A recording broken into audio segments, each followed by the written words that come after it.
Magandang araw po sa inyo mga tagapanood or magandang gabi.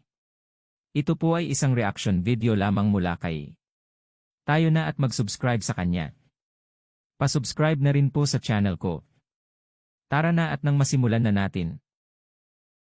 Sa iba pang balita, sa pagtaya ng Bangko Sentral ng Pilipinas o BSP, posibleng umabot sa 5.1 hanggang 5.9% ang inflation rate o ang antas ng pagtaas ng presyo ng mga pangunahing bilihin at serbisyo sa bansa para sa October 2023. Ayon sa BSP, naging pangunahing dahilan dito ang mas mataas na presyo ng kuryente, LPG, mga prutas, gulay at ang pagtaas sa pamasahe sa jeep.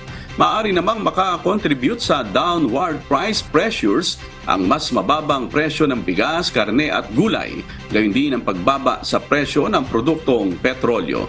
Umabot sa 6.1% ang inflation noong September, bunsod ng mataas na presyo ng pagkain, partikular na ng bigas ayon sa Philippine Statistics Authority o PSA. Mas mataas ito sa 5.3% inflation na naitala noong August 2023.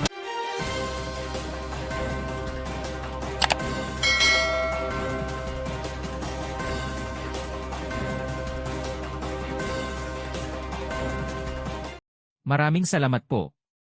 Huwag kalimutan mag-subscribe na po tayo kay. Pa-subscribe na rin po sa channel ko. Babay po.